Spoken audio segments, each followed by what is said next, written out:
Iya, terima kasih. Malam ini, di awal tahun 2021, saya ingin menyampaikan apa yang Tuhan taruh belakangan ini. Saya ingat persis memasuki masa-masa pandemik tahun lalu, saya masih ingat betul, saya mendapatkan message dari Tuhan waktu itu mengenai kisah Elia yang ada di Sungai Kerit. Nah, saya masih ingat Val, mengadakan Zoom. Zoom yang pertama kali saya ikutin adalah yang dibuat oleh teman-teman dari Voice of Worship. Dan saya masih ingat betul itu awal-awal pandemik. Saya cerita bagaimana di akhir tahun 2019, memasuki tahun 2020, Tuhan sudah berbicara bahwa tahun 2020 akan menjadi tahun di mana cerita Elia akan terjadi, yaitu Elia disuruh Tuhan untuk sembunyi di Sungai Kerit, sebab akan terjadi masa kekeringan. Tapi saya tidak pernah menyangka, seperti saya pernah cerita, bahwa betul-betul kekeringan yang terjadi adalah seperti hari ini, yaitu COVID. Dan di awal 2020 saya banyak membagikan kepada semua teman-teman, juga teman-teman di VAU, saya masih ingat betul, karena yang saya curhatin pertama kali itu adalah teman-teman di VAU ya. Saya cerita pada waktu itu, saya mendapatkan sebuah penglihatan bagaimana ada banyak orang di balik sebuah tembok. Tembok itu cukup tinggi. Terus kemudian termasuk saya ada di balik tembok, lalu saya berusaha untuk mengintip, tapi karena terlalu tinggi saya nggak bisa panjat. Lalu Tuhan berbicara melalui penglihatan itu, kamu nggak usah berusaha untuk mencari tahu apa yang ada di luar. Kamu nggak perlu bingung, nggak perlu tahu apa yang akan terjadi di luar tembok. Kamu tetap tinggal di dalam tembok, dan saya melihat banyak orang-orang yang ada di balik tembok itu, kita itu dikasih Tuhan makanan dengan piring-piring raksasa. Piringnya itu tingginya seleher kita.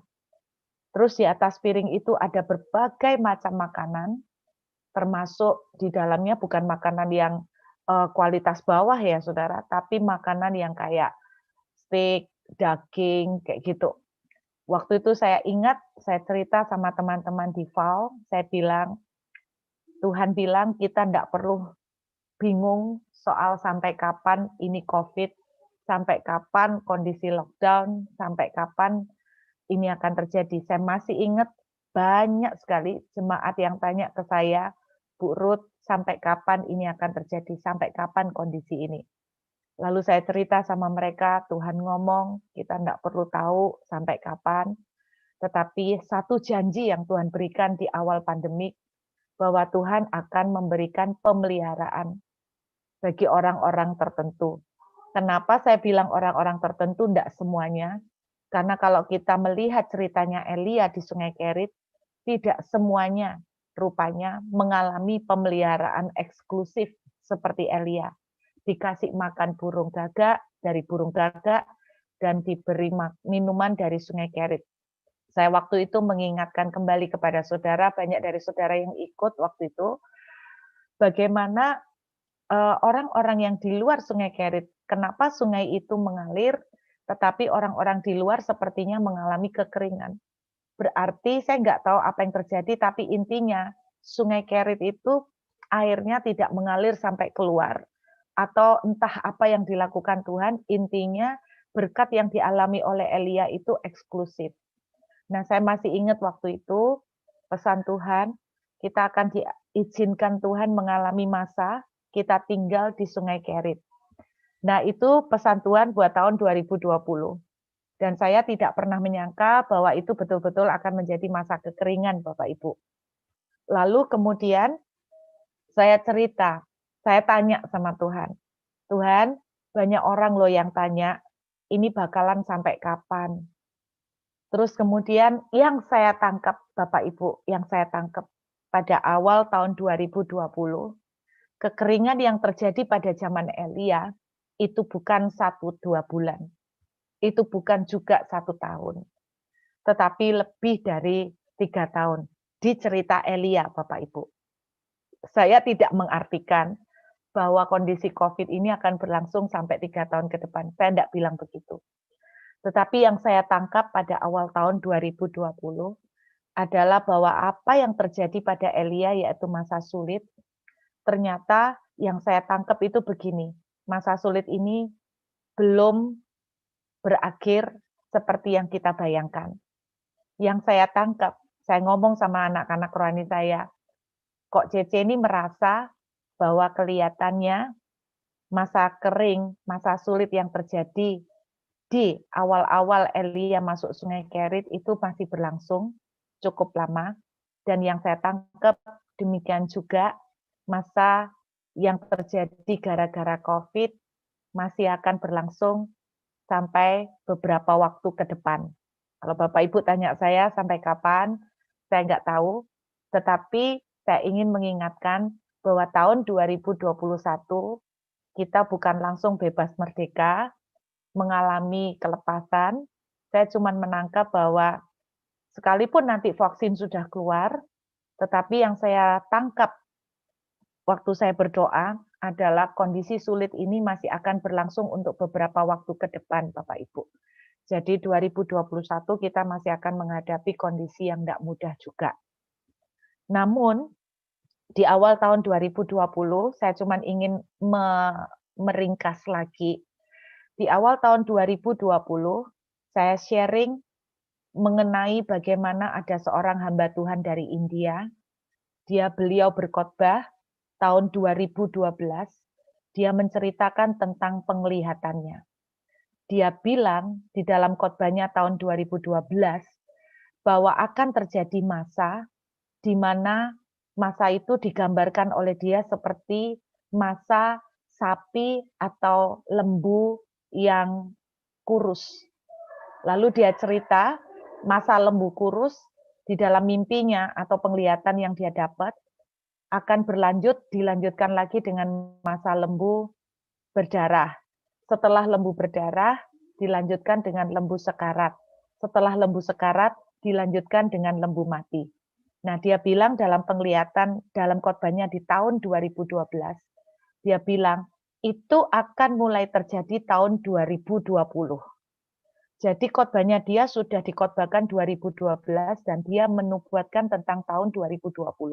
Mulai masa lembu kurus, kemudian lanjut lembu berdarah, kemudian lanjut lembu sekarat, kemudian lanjut sampai lembu mati.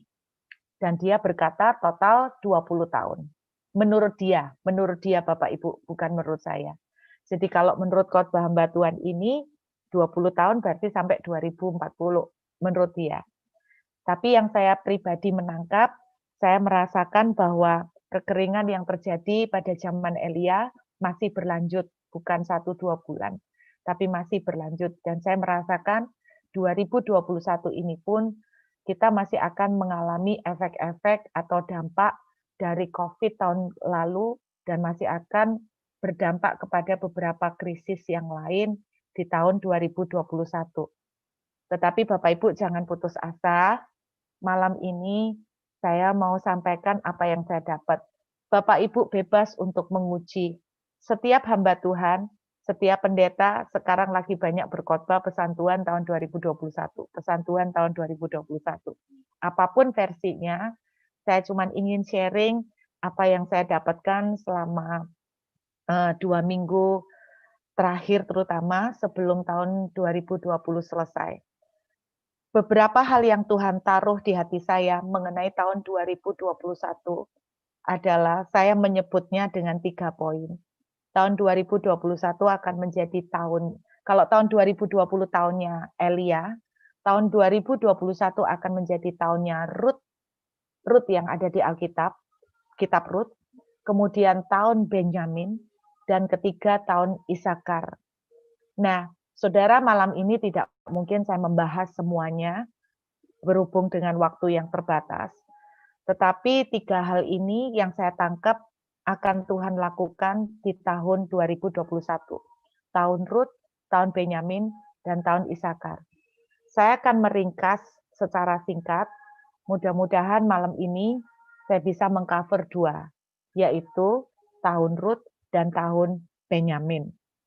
Bapak Ibu boleh catat untuk nanti diuji. Yang saya mau katakan itu begini, buat saya prinsipnya simpel, selama nubuatan itu, kalau nubuatannya berbau negatif, itu akan menjadi persiapan buat saya, warning, supaya kita berjaga-jaga. Kalau nubuatan itu sifatnya positif, aminkan saja dengan tangan terbuka, ya. Nah, saya mau ajak Bapak Ibu, secara cepat saya tidak akan lama-lama membahas detail dari kitab Rut maupun membahas detail mengenai Benyamin. Saudara, kita lihat kitab Rut dulu. Saya akan singkat-singkat semuanya ya. Kitab Rut pasal 1 ayat 1. Kita akan lihat Rut pasal 1 ayat 1. Kalau Bapak Ibu baca kitab Rut ini, kitab Rut itu latar belakangnya dari zaman hakim-hakim. Hakim-hakim itu adalah sekitar tahun 1375 sebelum Masehi. Dan pada zaman hakim-hakim itu memang tercatat terjadi masa kelaparan yang cukup panjang pada zaman hakim-hakim. Sampai ada cerita juga pada zaman hakim-hakim bagaimana orang tuh sampai makan bayi karena saking kelaparannya begitu sangat parah. Nah, kitab Rut itu juga berlatar belakang dari zaman hakim-hakim. Kita buka Rut pasal 1 ayat 1. Rut pasal 1 ayat 1. Pada zaman para hakim memerintah, ada kelaparan di tanah Israel. Lalu pergilah seorang dari Betlehem Yehuda beserta istrinya dan kedua anaknya laki-laki ke daerah Moab untuk menetap di sana sebagai orang asing. Singkatnya, jadi Naomi bersama keluarganya pindah keluar dari Betlehem. Kenapa? Karena terjadi kelaparan. Betlehem artinya rumah Tuhan, rumah roti, ya, gambaran rumah Tuhan, rumah roti. Nah, Betlehem ini sangat ironis ya Bapak Ibu, di rumah roti ternyata terjadi kelaparan yang cukup panjang. Dan itu sebabnya keluarga Naomi, keluarga Elimelech, itu meninggalkan dengan membawa segala banyak harta mereka, dengan harapan mereka akan mengadu nasib yang lebih baik di negara lain di luar Betlehem. Kemudian kita temukan ceritanya di dalam perjalanan keluar dari Betlehem itulah kedua anak laki-laki dari Naomi married lah ya. Jadi Naomi punya mantu. Kita lompat langsung Bapak Ibu ke Rut pasal 1 ayat yang ke-20. Naomi akhirnya balik pulang ke Betlehem. Kenapa balik pulang? Sederhana, karena semua habis. Suami habis, anak-anak sudah mati, harta pun habis. Perhatikan ayat 20. Tetapi ia berkata kepada mereka, jangan sebut aku Naomi.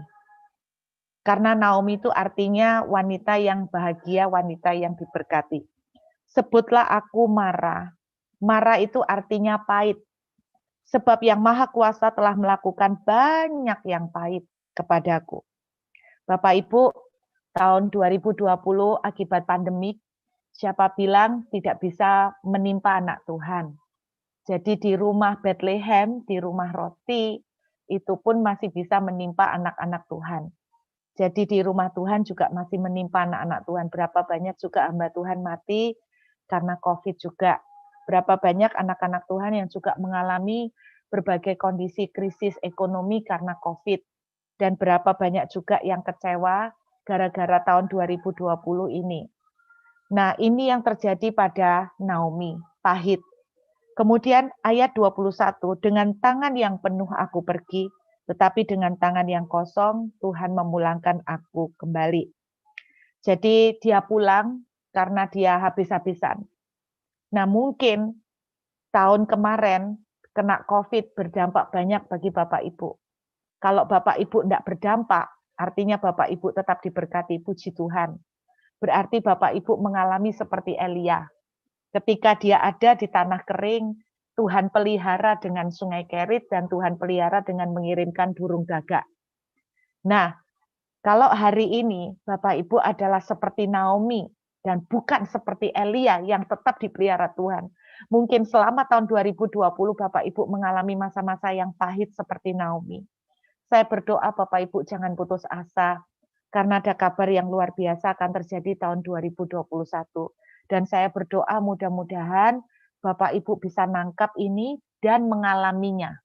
Bukan cuman menjadi sebuah teori dan pengetahuan, oh gitu ya. Tapi saya berdoa supaya Bapak Ibu ngalamin benar. Oke ya, kita lihat. Jadi Naomi pulang bersama dengan Ruth, perempuan Moab itu menantunya yang turut pulang dari daerah Moab. Dan sampailah mereka ke Bethlehem pada permulaan musim menuai jelai. Jelai itu apa Bapak Ibu? Jelai itu sebetulnya kalau dalam bahasa Inggris, di bahasa Inggris kan barley. Kalau kita bilang barley suka ya, ada minuman-minuman barley sehat. Tetapi jelai itu juga menjadi makanan pokok dari terutama orang-orang Palestina, orang-orang Timur Tengah juga selain gandum. Tetapi jelai itu kualitasnya jauh di bawah gandum Bapak Ibu. Jadi jelai ini karena kualitasnya jauh di bawah gandum, kadang-kadang mereka juga memakai untuk makanan ternak itu mereka ambil dari jelai. Mereka tidak pernah ambil dari gandum untuk makanan ternak ya. Tetapi apakah jelai tidak dimakan orang? Jelai juga dimakan orang.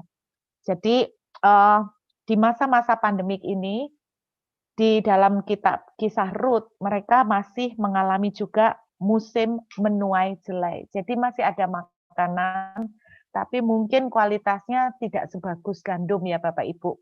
Tapi yang saya mau tunjukkan adalah Kisah Rut. Kita spotlight pada Kisah Rut ya Bapak Ibu. Kita lihat ayat yang ke Rut pasal 2, langsung lompat. Satu kali Boas tanya kepada penyapit-penyapit, dari manakah perempuan itu? Lalu kita lihat ayat 6 dan 7. Bujang yang mengawasi penyapit-penyapit itu menjawab, dia adalah seorang perempuan Moab. Dia pulang bersama dengan Naomi dari daerah Moab. Tadi dia berkata, izinkan kiranya aku memungut dan mengumpulkan jelai dari antara berkas-berkas jelai di belakang penyapit-penyapit. Begitulah ia datang dan terus sibuk dari pagi sampai sekarang, dan seketika pun ia tidak berhenti. Bapak Ibu perhatikan, Ruth sama Naomi balik ke Bethlehem bukan dalam kondisi enak. Alkitab menuliskan, Ruth itu kerja dari pagi sampai petang, memungut jelai. Memungut jelai Bapak Ibu. Kenapa memungut jelai? Dari pagi sampai petang, berarti menunjukkan mereka Ruth itu kerja keras. Kenapa dari pagi sampai petang? Karena mungkin kurang banyak. Makanya dia dari pagi sampai petang. Jadi dia mengumpulkan sebanyak-banyaknya dari pagi sampai petang. Dengarkan, mungkin akibat tahun lalu, ada di antara Bapak Ibu yang ikut di Zoom malam ini, juga ngalamin kayak Ruth dan Naomi. Istilahnya, sisa-sisa dari kesusahan itu masih ngefek sampai hari ini. Hal-hal yang berat dari tahun 2020 masih sampai hari ini masih belum terlepas. Itu yang terjadi pada Ruth. Jadi yang saya tangkap begini Bapak Ibu, apa yang akan terjadi tahun 2021 sekali lagi, masa sulit masih akan sedikit berlanjut di tahun 2021. Sama seperti kejadian dari kitab Ruth. Tetapi ini kabar baiknya. Saya mau Bapak Ibu siap, kita tidak usah terlalu banyak di kabar negatifnya, udah banyak lah. Kalau Bapak Ibu baca, kenapa dia harus memungut jelai, di belakang penyapit, dia nunggu rontokan. Kenapa dia nunggu rontokan? Karena dia tidak bisa beli, Bapak Ibu. Karena dia tidak sanggup beli. Makanya dia nunggu rontokan dari yang dibawa oleh penyapit-penyapit. Nah, Bapak Ibu bisa bayangkan berapa banyak sih rontokan yang dia bisa kumpulkan. Kalau dia bekerja dari pagi sampai petang, berarti rontokannya juga cukup tidak banyak. Kalau Bapak Ibu bayangkan jelai itu tanamannya mirip-mirip gandum ya Bapak Ibu. Bapak Ibu bisa bayangkan paling kalau rontok-rontoknya itu kayak jerami-jeraminya gitu yang rontok. Jadi belum tentu ada bulir-bulirnya. Jadi bulir-bulirnya yang lebih berat belum tentu rontok. Nah, itu sebabnya dia kerja keras. Tapi saya beri kabar gembira buat Bapak Ibu. Dengarkan baik-baik. Kalau tahun 2020 adalah tahun Elia, tahun 2021 adalah tahun Ruth, itu saya menyebutnya dengan istilah bahasa Inggrisnya adalah the year of serendipity. Kenapa saya pakai istilah itu? Ketika saya dapat message ini dari Tuhan, beberapa hari kemudian itu terjadi sekitar bulan November. Jadi belum sampai bulan Desember, Bapak Ibu. Pada waktu bulan November, tiba-tiba saya ketemu dengan seorang hamba Tuhan. Seorang hamba Tuhan yang nabi juga di Perth. Tiba-tiba dia bilang, "Sister, can I pray for you?" Dia mendoakan saya. Dan ketika dia mendoakan saya kaget sekali bahwa apa yang dia doakan persis sama dengan apa yang Tuhan kasih mengenai Ruth. Apa saudara? Dia bilang begini, the next year will be the year of serendipity. Tahun 2021 akan menjadi tahun serendipity. Serendipity itu artinya kebetulan. Bapak Ibu dengar, serendipity artinya kebetulan. Kalau Bapak Ibu lihat di kamus, serendipity itu artinya kebetulan-kebetulan yang membawa keuntungan yang sangat besar. Jadi bukan sembarang kebetulan. Kalau cuma sekedar kebetulan, misalnya, saya kebetulan ketemu teman di mall, itu enggak ngaruh apa-apa sama Bapak Ibu, itu kebetulan biasa. Tetapi yang dimaksud serendipity adalah kebetulan-kebetulan yang membawa keuntungan yang sangat besar. Tahukah Bapak Ibu, salah satu kata kebetulan yang muncul di Alkitab adalah muncul di kitab Rut, yaitu Rut pasal 2 ayat yang ketiga. Mari kita lihat Bapak Ibu. Rut pasal 2 ayat 3. Pergilah ia lalu sampai di ladang dan memungut jelai di belakang penyabit-penyabit. Perhatikan, Anda boleh garis bawahi. Tahun 2021 akan menjadi tahun banyak kebetulan. Kebetulan ia berada di tanah milik Boas yang berasal dari kaum Elimelech. Waktu saya membedah kata kebetulan dalam bahasa aslinya, saya suka banget untuk membedah bahasa aslinya. Saya menemukan kata kebetulan ini, bahasa aslinya adalah mikreh. Mikreh itu artinya kejadian-kejadian yang tidak diatur dulu. Kejadian-kejadian yang tidak direncanakan, kejadian yang tidak bisa diprediksi, kejadian bahkan yang tidak diharapkan. Tetapi bukan yang negatif, tetapi yang positif. Bukan cuma positif, tetapi akan mendatangkan keuntungan yang sangat besar. Jadi kebetulannya itu adalah mendatangkan keuntungan yang tidak main-main. Nah, Bapak Ibu perhatikan. Ruth kebetulan ada di tanah milik Boas. Saya tunjukkan pada Bapak Ibu, karena dia mikreh, sebuah kejadian di mana Ruth ini ya enggak tahu loh, lek itu ladangnya Boas. Dan Ruth ini juga enggak tahu loh, lek Boas itu adalah ada hubungan saudara sama mertuanya. Jadi Ruth ini ya enggak ngerti. Jadi Ruth itu enggak tahu kalau Boas itu ternyata adalah seduluran gitu ya sama bapak mertuanya. Dan Ruth itu juga enggak tahu kalau ladang yang dia pas ngambil itu adalah ladang milik Boas. Nah, ini adalah sebuah kejadian beruntun yang tidak diatur oleh Ruth. Bahkan Ruth itu di luar pengetahuannya Ruth. Ruth itu tidak tahu sama sekali siapa Boas.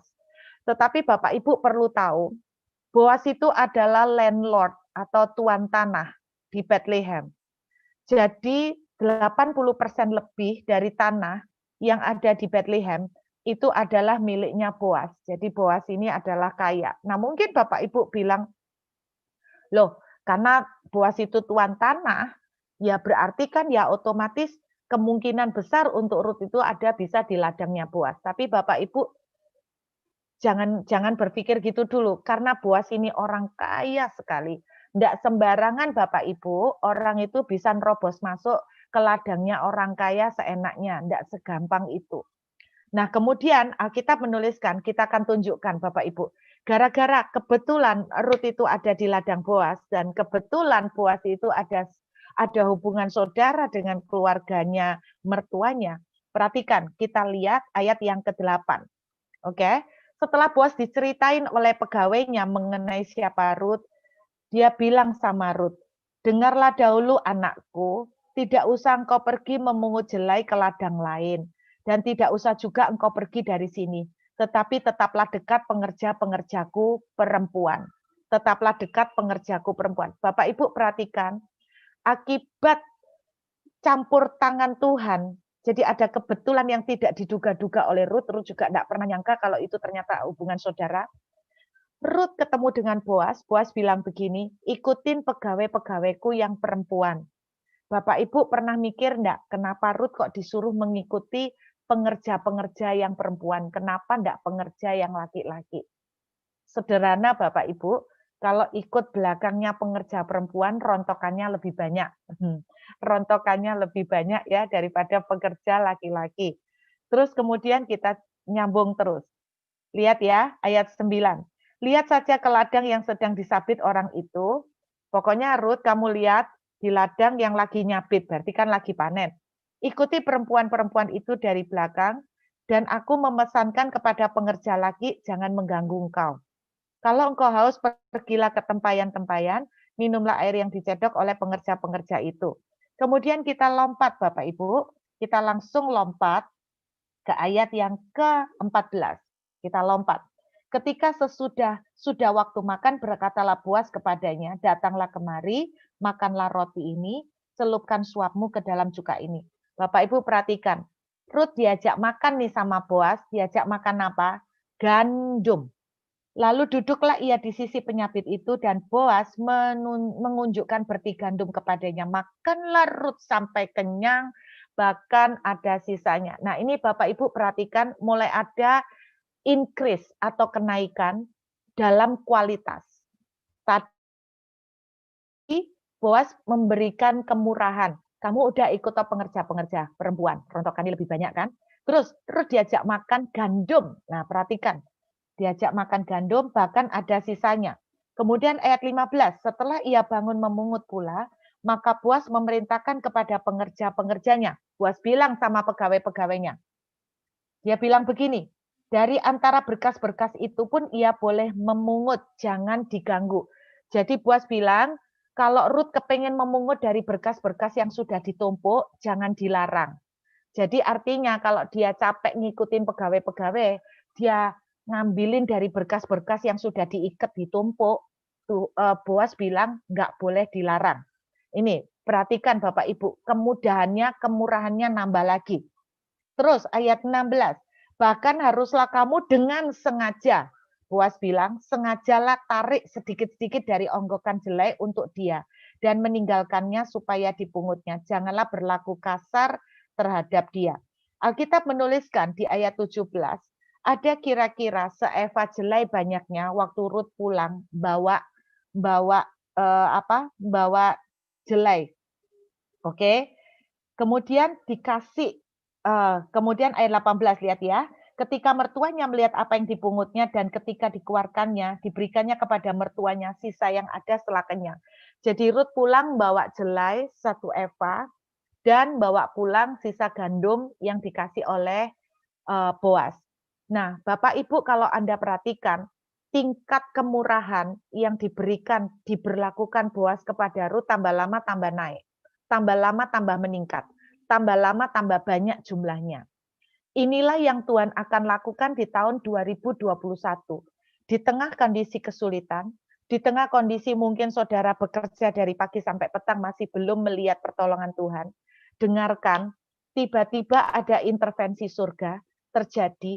Kebetulan saudara bisa ketemu seseorang yang tidak pernah saudara atur, yang tidak pernah saudara bayangkan, bahkan saudara tidak tahu orang itu ternyata hubungannya begini, begini, begini, begini. Terus kemudian Tuhan atur sedemikian, saudara itu meningkat. Saudara itu dapat blessing kemurahannya, dapat bantuannya itu tambah lama, tambah naik, tambah naik, tambah naik, tambah gila-gilaan. Sampai akhirnya Alkitab menuliskan, Rut ceritanya, singkatnya, menjadi istri tuan tanah terkaya di Bethlehem. Bayangkan perubahan status yang terjadi pada Rut, tadinya janda, berubah menjadi istri tuan tanah yang terhormat. Istri orang yang terhormat. Inilah yang Tuhan akan lakukan di tahun ini Bapak Ibu. Jangan putus asa, karena ketika di tengah Anda kerja keras dari pagi sampai petang, dengan begitu banyak tangisan, dengan begitu banyak pergumulan dan struggle yang terjadi akibat COVID ini dan sebagainya. Namun tiba-tiba di luar dugaan surga akan intervensi, surga akan campur tangan. Tiba-tiba Anda ditaruh Tuhan di sebuah tempat yang bahkan Bapak Ibu tidak pernah nyangka tempat itu nanti akan mempertemukan Anda dengan proyek-proyek yang gila, dengan berkat-berkat yang luar biasa, yang membuat saudara tambah lama, tambah naik, tambah diberkati, dan yang membuat saudara bahkan sampai mengalami perubahan status, termasuk perubahan status keuangan, perubahan status pekerjaan, perubahan status karir, perubahan status yang luar biasa. Finance saudara akan mengalami perubahan status, kondisi keluarga saudara akan mengalami perubahan status. Jadi ini yang Tuhan akan lakukan Bapak Ibu.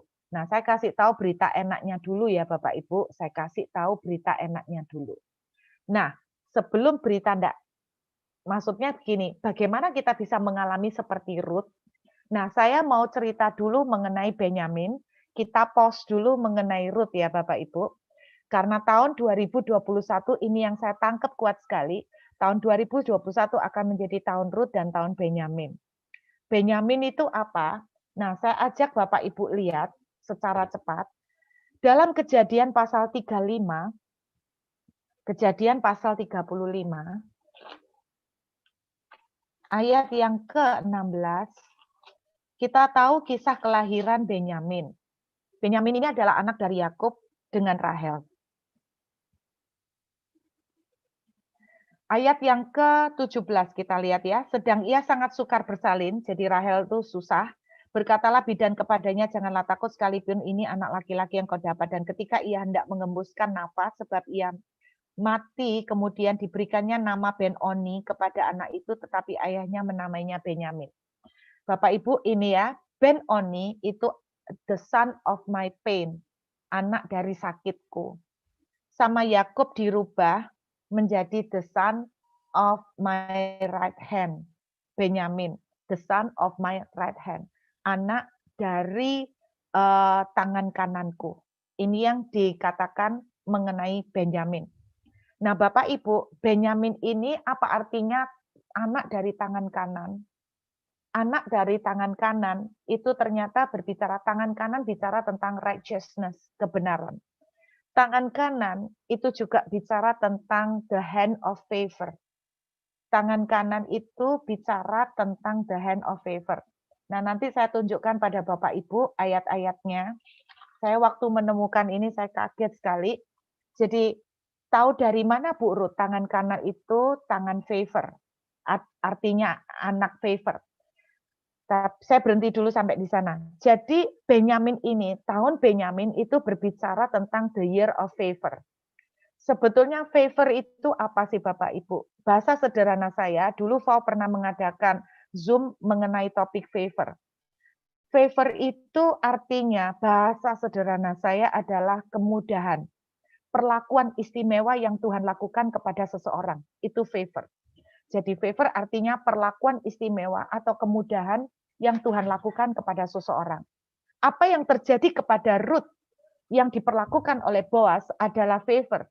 Boaz memberikan kemudahan, Boaz memberikan perlakuan istimewa. Dan berita baiknya, kemudahan atau perlakuan istimewa yang dilakukan oleh Boaz kepada Ruth tambah lama tambah meningkat kualitas dan jumlahnya.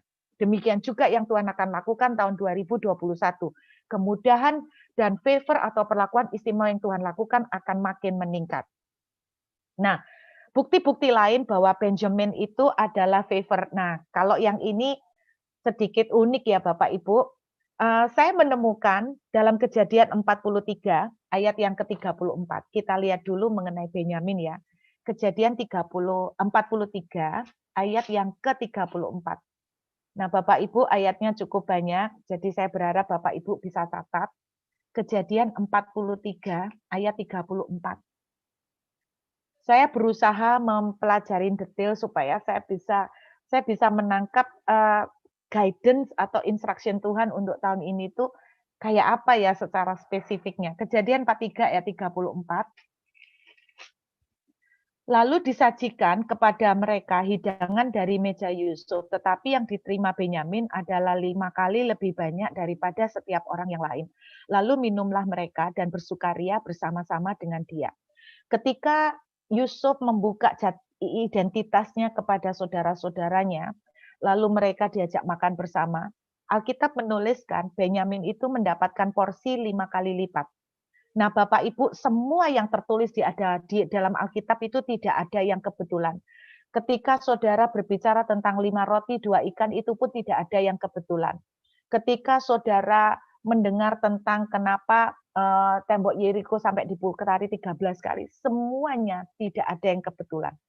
Angka 5 itu kalau dalam bahasa Ibrani, angka 5 itu adalah number of grace, angka favor. Jadi 5 itu artinya favor, Bapak Ibu. Kalau 7, ada yang pernah tanya sama saya, kalau 7 artinya the perfection. 7 itu artinya penggenapan. Penggenapan. Jadi 5 roti, 2 ikan. Ya, kita tahu ya, 5 roti, 2 ikan menjadi 7, itu adalah penggenapan, penyempurnaan. Tuhan menggenapi janjinya, Tuhan mencukupkan, Tuhan memenuhi, Tuhan mengkomplitkan. Ya kan? Itu jadi semua angka yang ada di Alkitab itu ada artinya. Nah, ini kebetulan buat tambahan informasi buat Bapak Ibu. Nah, kalau Bapak Ibu bedah Alkitab kayak gini interesting banget ya, asik banget. Jadi 5 roti, kok kembali 5 roti. Jadi angka 5 itu artinya adalah angka favor. Nah, Bapak Ibu enggak usah buka ayatnya satu-satu, nanti bisa dipelajarin sendiri di rumah. Bapak Ibu, di dalam Kejadian pasal 6 ayat 8, Bapak Ibu catat aja, enggak usah dibuka. Dalam Kejadian 6 ayat 8, nama Nuh disebutkan kelima kali.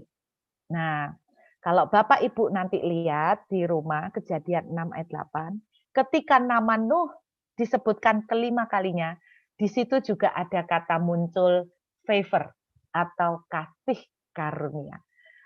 Kejadian 6 ayat 8 menuliskan bahwa Nuh itu mendapat kasih karunia di mata Tuhan. Kasih karunia itu Inggrisnya favor Bapak Ibu, ya. Sama. Lalu di dalam Rut pasal 2 itu Anda juga akan temukan bahwa ketika nama Rut disebutkan kelima kalinya dalam Rut pasal 2 ayat 2. Nah, Saudara perlu cek ya karena bahasa Inggris dengan bahasa Indonesia kadang beda ya. Oke, itu diceritakan nama Rut itu disebutkan Rut pasal 2, iya ayat 2, nama Rut disebutkan ke-5 kalinya. Kemudian Rut pasal 2 ayat 10, nama Boas disebutkan ke-5 kalinya. Rut pasal 2 ayat 10. Lalu dalam 1 Samuel pasal 16 ayat 22, 1 Samuel pasal 16 ayat 22, nama Daud disebutkan 5 kali. Juga di situ gandeng dengan kata favor. Jadi di setiap situ ada action of favor atau kata-kata favor. Ketika nama orang-orang itu disebutkan 5 kali, muncul favor di dalamnya. Action of favor. Nah, kita lihat ya Bapak Ibu. Jadi Benjamin itu 5 angka 5 itu bicara tentang favor. Nah, Benyamin itu sendiri adalah anak dari tangan kananku, the right hand, itu favor. Nah, sebelum saya membahas kenapa Bu kok tangan kanan kok diartikan favor. Saya kaget ketika menemukan tentang Benjamin. Aduh, keren banget Bapak Ibu. Kalau kita mau melihat Benjamin itu seperti apa, kita lihat 2 doa berkat yang diucapkan kepada Benyamin. 1 doa berkatnya Yakub, bapaknya sendiri sebelum mati. 1 doa berkat dari Musa. Kita lihat Kejadian 49 ayat 27. Kita lihat Kejadian 49 ayat 27. Bapak Ibu, malam ini sedikit pengajaran ya. Kejadian 49 ayat 37. Kejadian 49 ayat 27. Kejadian 49 ayat 27. Nah, ini kan Yakub sebelum mati dia doakan anaknya satu-satu. Bapak Ibu, orang zaman dulu doakan itu nggak bisa dianggap main-main karena kata-kata yang keluar dari mulut Yakub itu seperti kata-kata yang keluar dari mulut Tuhan sendiri. Ayat 27 menuliskan begini, Benyamin adalah seperti serigala yang menerkam, pada waktu pagi ia memakan mangsanya dan pada waktu petang ia membagi-bagi rampasannya. Benyamin digambarkan seperti serigala yang menerkam. Kalau Bapak Ibu membaca cerita-ceritanya Benyamin, Bapak Ibu nanti bisa cek. Ini 2 ayat yang bisa Bapak Ibu pelajari sendiri di rumah. 1 Tawari pasal 8 ayat 40, 1 Tawari 8 ayat 40, dan 1 Tawari 12 ayat 2. Saya ulangin, 1 Tawari 8 ayat 40, 1 Tawari 12 ayat 2. Benyamin itu terkenal sebagai warrior. Dan kehebatan Benyamin adalah pemanah, jadi archer, dan pelempar batu. Saya ulangin ya, dia terkenal warrior, dan kehebatan Benyamin itu, keahliannya di dalam berperang adalah dia pemanah yang jitu, dan dia sling, jadi sling thrower, pelempar batu yang kayak zamannya Daud melawan Goliat. Pelempar batu yang jitu.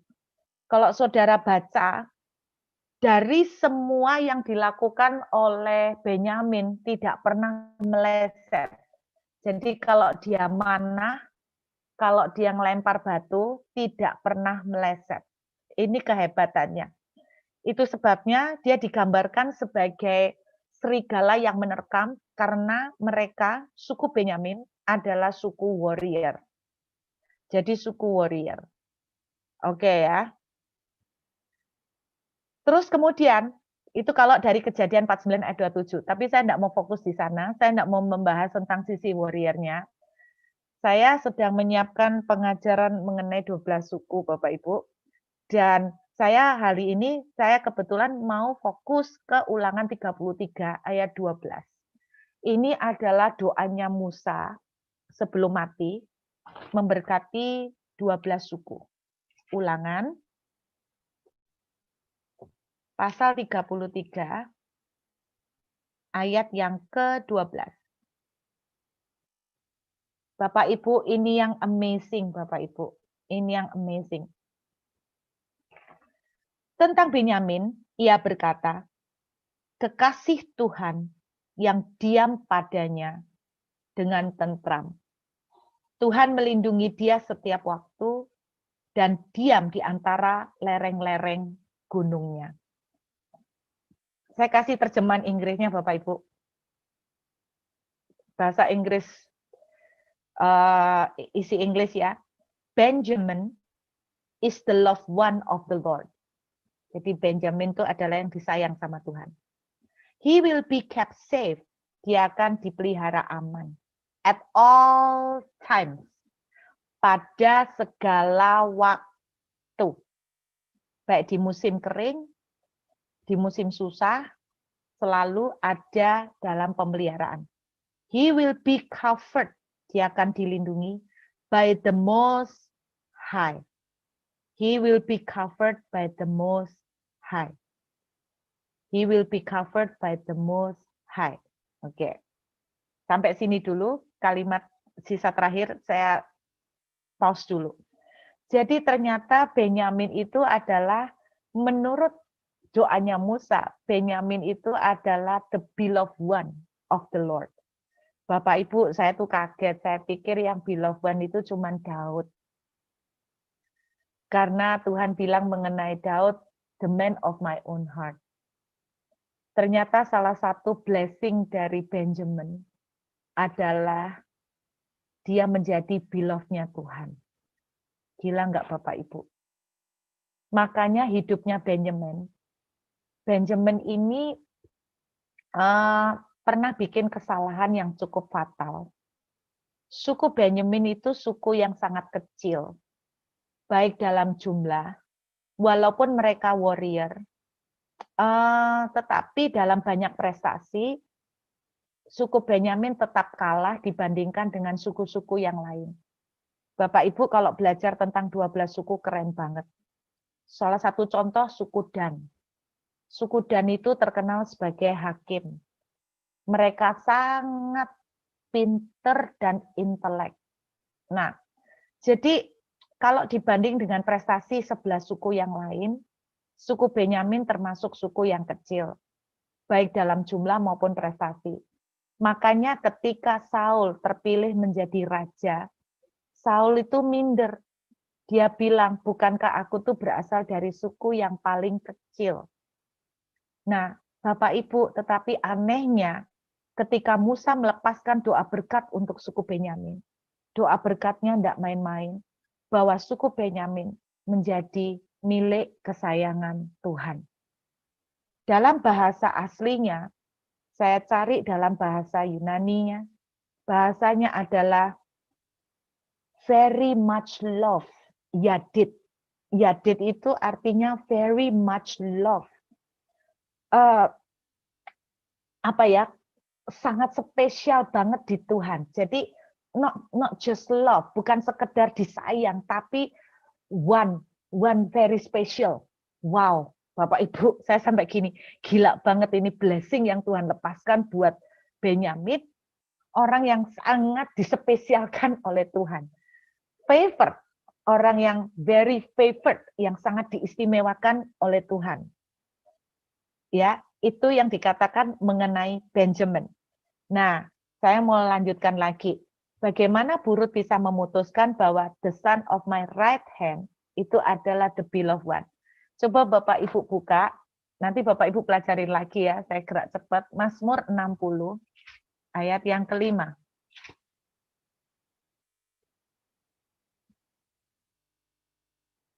Mazmur pasal 60 ayat yang kelima. Oh, oke.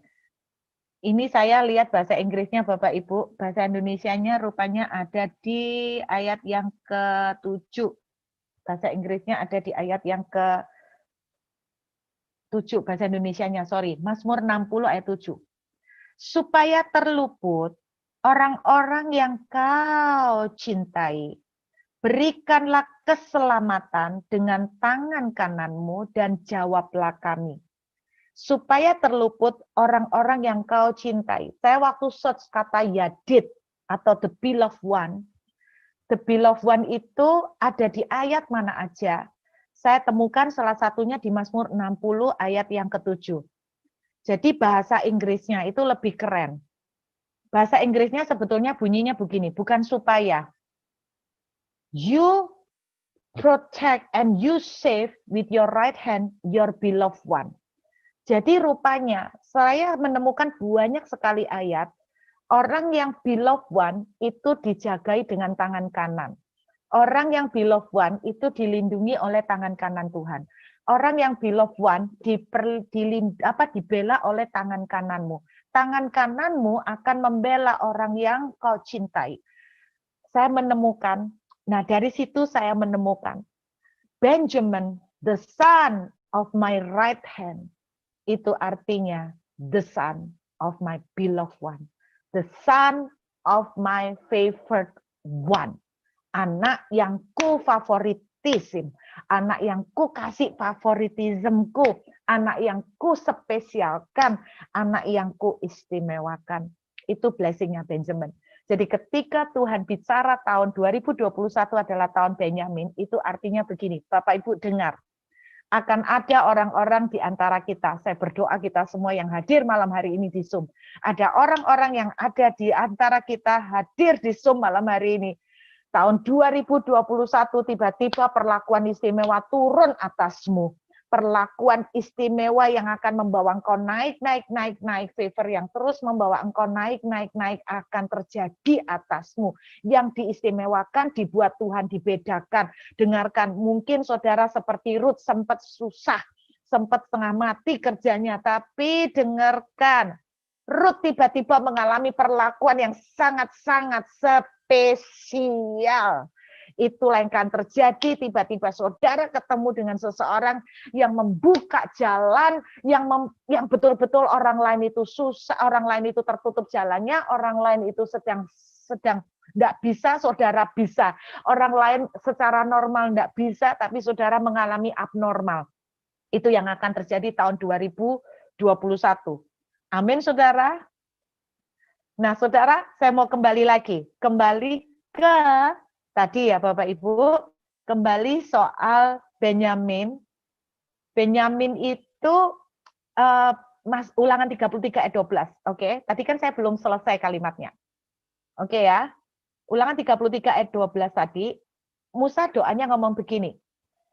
Benjamin is resting between his arm. Nah, ini kuncinya. Benyamin itu digambarkan istirahat di antara kedua lengan Tuhan. Arm, bukan hand ya. Kedua lengan Tuhan. Istirahat di antara kedua lengan Tuhan. Bapak Ibu, ini persis sama dengan kisah Rut. Kok bisa Bu Rut? Pertanyaan saya sekarang gini. Bu Rut, bagaimana saya bisa mengalami seperti Rut? Bagaimana saya bisa mengalami seperti Benjamin? Dapat 5 kali lipat. Dibedakan, diistimewakan. Di tengah masa kering, tiba-tiba mengalami perubahan nasib yang luar biasa. Bapak Ibu, tahun 2021 banyak dari saudara akan mengalami perubahan nasib. Bapak Ibu tahu artinya kalau perubahan nasib, berarti perubahan besar-besaran Bapak Ibu, perubahan yang radikal. Saudara, kembali ya, tadi ke Ulangan 33 ayat 12, dituliskan resting between his arm. Jadi Benjamin itu istirahat di antara kedua lengannya. Mari kita lihat kembali ke kitab Rut. Kita balik lagi ke kitab Rut. Saya berdoa mudah-mudahan Bapak Ibu nangkep ya, karena saya lumayan seperti ini. Kita lihat kitab Rut, pasal yang ketiga. Kita lihat. Naomi bilang begini, Rut, Boas itu sebetulnya punya otoritas, punya hak bisa nebus kita. Terus kemudian, ini sarannya Naomi. Ayat yang keempat. Rut 3 ayat 4. Jika ia membaringkan diri tidur, Rut nanti kamu malam-malam datang om. Jika ia membaringkan diri tidur, haruslah engkau perhatikan baik-baik tempat ia berbaring. Kemudian datanglah dekat, singkapkan selimut dari kakinya. Dari kakinya disingkapkan selimut, dan berbaringlah di sana. Maka ia akan memberitahukan padamu apa yang harus kau lakukan. Lalu kata Rut kepadanya, segala yang kau katakan akan kulakukan.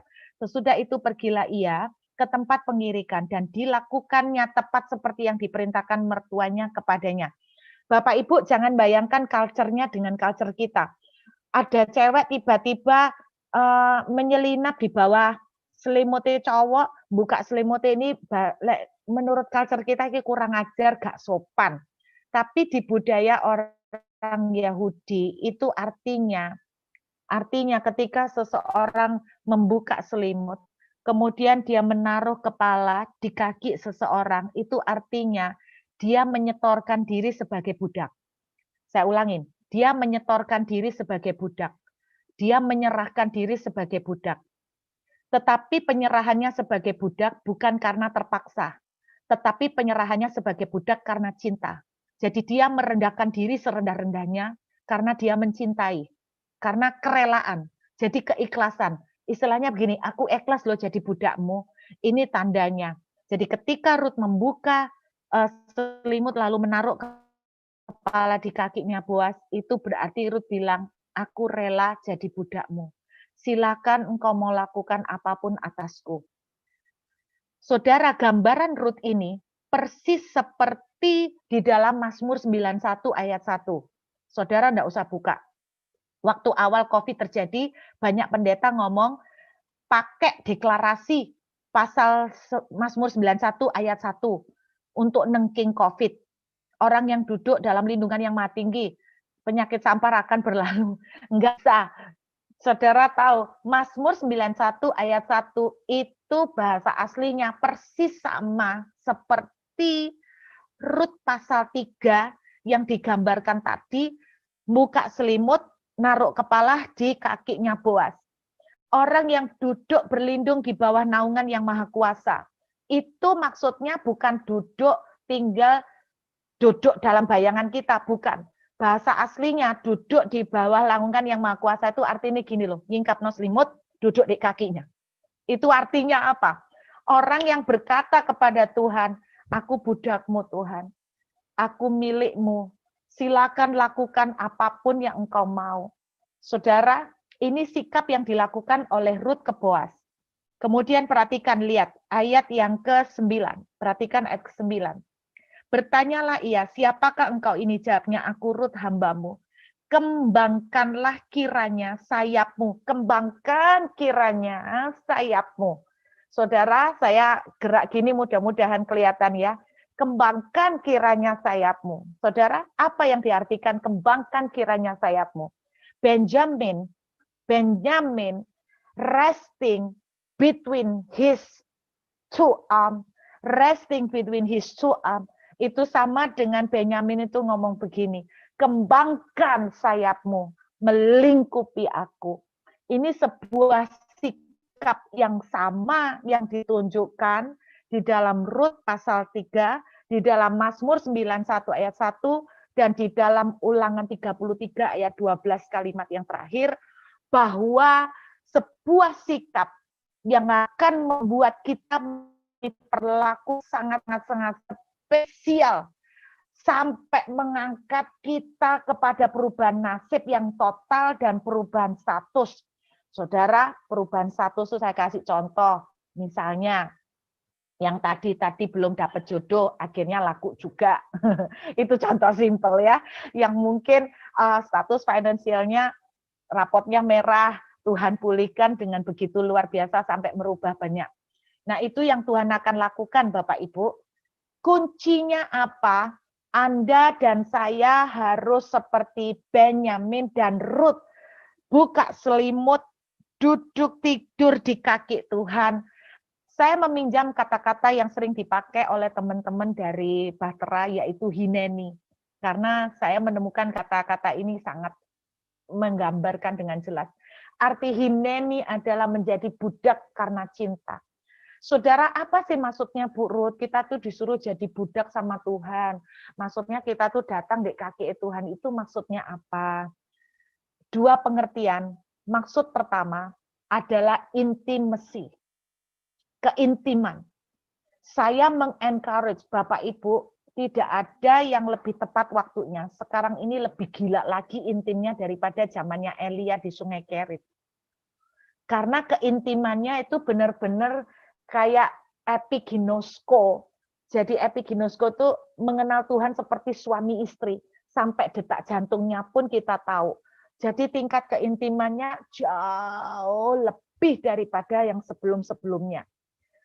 Keintiman yang pertama. Yang kedua, itu bicara tentang sikap hati.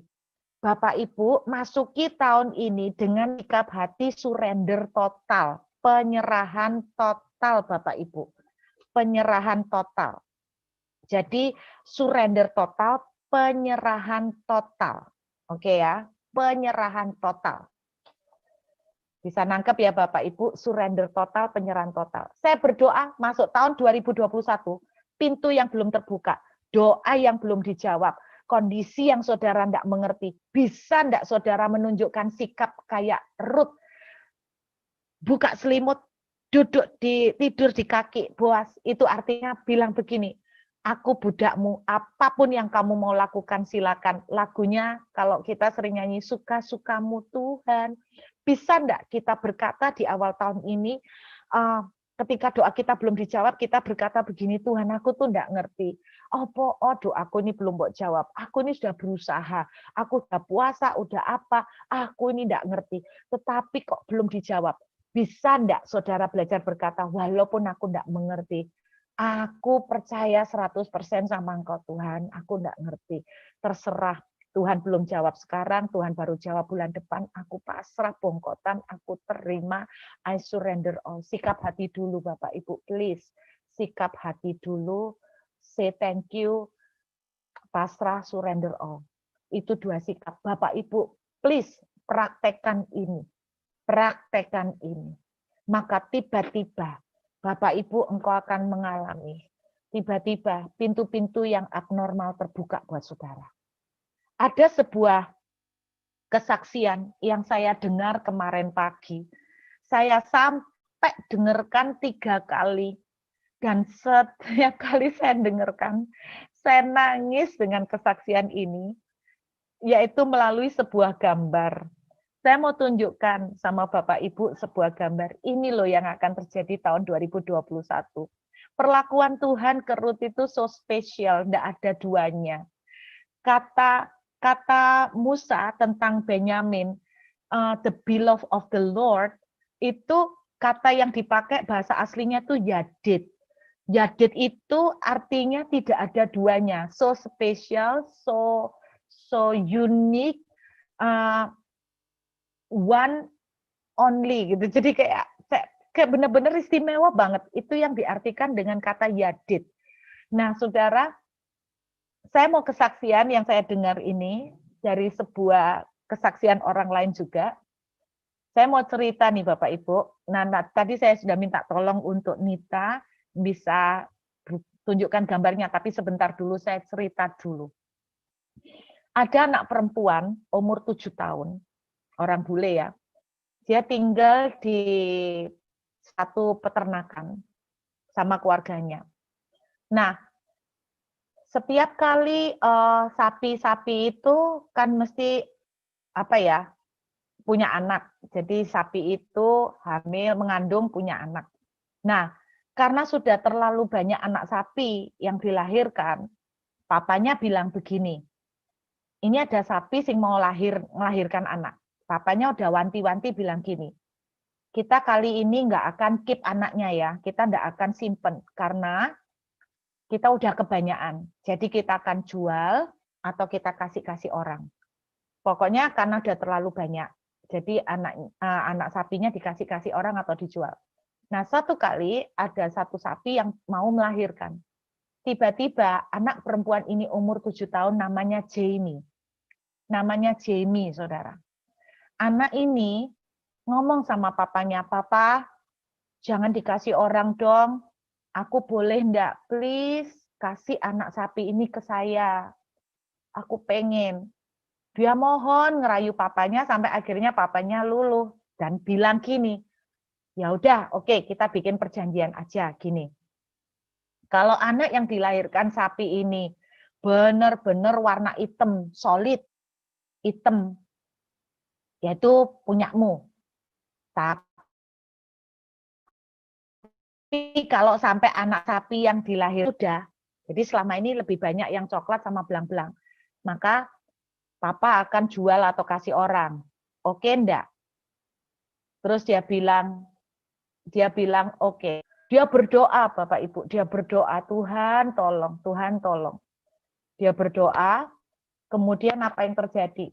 Setelah dia ngomong gini, Tuhan tolong bikin anak sapi yang lahir ini laki solid black. Dia bilang gitu, bikin anak yang lahir dari sapi ini solid black, Tuhan. Terus dia minta gini, dan Tuhan buatlah sapi ini melahirkan anak laki dan betul-betul kok anak yang hitam, anak yang warna hitam kok anak laki. Dan buatlah Tuhan benar-benar tidak diragukan bahwa anak sapi ini menjadi milikku. Dia bilang gitu. Bikinlah Tuhan anak sapi ini betul-betul tidak ada yang bisa membantah, tidak ada yang bisa meragukan, tidak ada yang bisa menyanggah bahwa itu punyaku Tuhan. Setelah berdoa beberapa lama, akhirnya anak sapi itu dilahirkan. Nah, tolong Nit, kamu bisa tampilkan enggak fotonya? Jamie bersama dengan anak sapi yang dia dapat. Gambar pertama dulu. Bapak Ibu lihat, anak sapi yang dilahirkan warnanya solid black. Tetapi bukan cuma solid black. Bapak Ibu lihat yang ada di antara dua mata. Nita, tolong tampilkan gambar satunya. Bapak Ibu lihat, di antara kedua mata anak sapi yang dilahirkan ini ada seperti huruf J. Bapak Ibu tahu artinya, Tuhan itu seakan-akan kasih stempel. Stempel, orang bilang itu Yesus. Tapi ini bukan Yesus, saya percaya itu Jamie, saudara. Tuhan itu seakan-akan stempel anak sapi ini dengan huruf J, seakan-akan untuk bukti ke orang-orang. Sudah ya, ini anak sapi miliknya Jamie, jangan dibantah lagi. Ini aku kirim khusus, ini parket parcel buat Jimmy. Ini yang terjadi. Waktu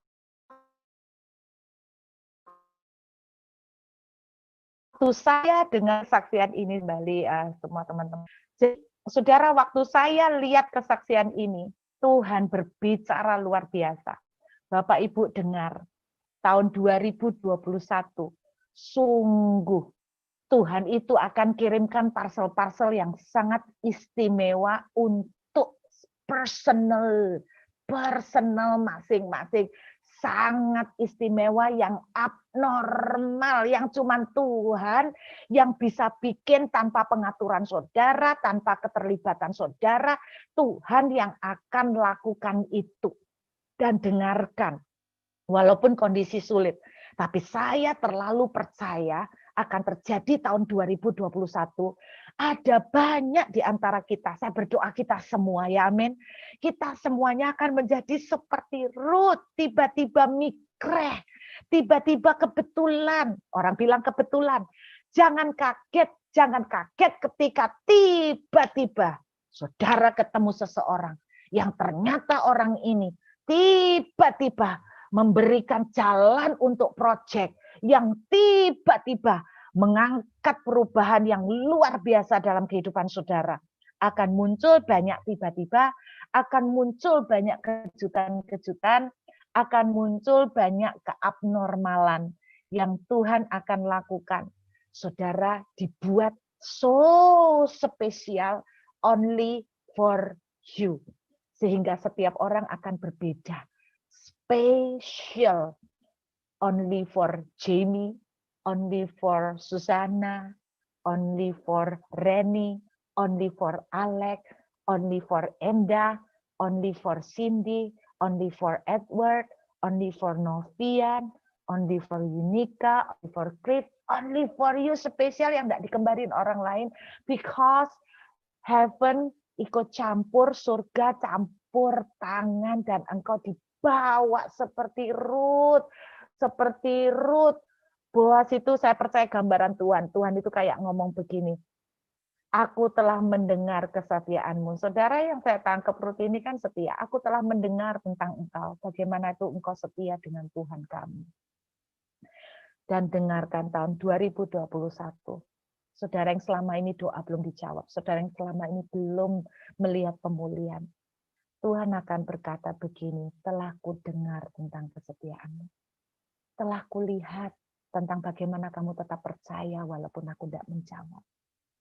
Telah kulihat bagaimana kamu tuh bisa berkata, Tuhan, I don't understand, aku tidak mengerti, tapi aku tetap percaya kepadamu. Telah kulihat air matamu bagaimana engkau ketika aku tidak menolong, kau tetap berpegang kepadaku. Telah kulihat bagaimana ketika aku tidak menjawab, aku cuek dengan engkau. Engkau tetap gandol dengan aku. Saudara, dengarkan. Resting between his arms. Saudara itu bicara juga tentang keintiman, bahasa Inggrisnya gandol, terus lengket, nggak mau copot. Saudara, saya pernah lihat satu video cuplikan di Instagram, bagaimana ada panda, itu gandol, gelandotan di kakinya penjaga kebun binatang. Terus penjaga kebun binatangnya nyopot pandanya datang lagi ke kakinya. Dicopot lagi, datang lagi ke kakinya. Dicopot lagi, datang lagi. Saya berdoa kita akan seperti panda itu, Bapak Ibu. Saya berdoa kita akan seperti panda itu. Walaupun kita seperti dicopot, tapi kita tetap gandol, tetap nempel kayak perangko. Bapak Ibu, ini saat terbaik kita menambah jam doa dan puasa kita. Ini saat terbaik kita mengkomitkan hidup kita dengan Tuhan. Ini saat terbaik kita seperti panda itu. Ini saat terbaik kita makin edan dengan Tuhan. Ini saat terbaik kita rest between his arms, di bawah kepak sayapnya. Itu bukan berarti sekedar dilindungi, tapi kita berkata, do whatever you want, silakan apapun yang Tuhan mau. I don't understand, but I trust you. Aku tetap percaya kepada Bapak Ibu, saya rindu untuk mendengar cerita bagaimana saudara di akhir 2021 akan mengalami perubahan gila-gilaan. Because you are resting in His arm. Karena engkau istirahat di bawah kepak sayapnya. Di bawah naungan sayapnya. Sehingga tangan kanan Tuhan akan membela saudara. Amin.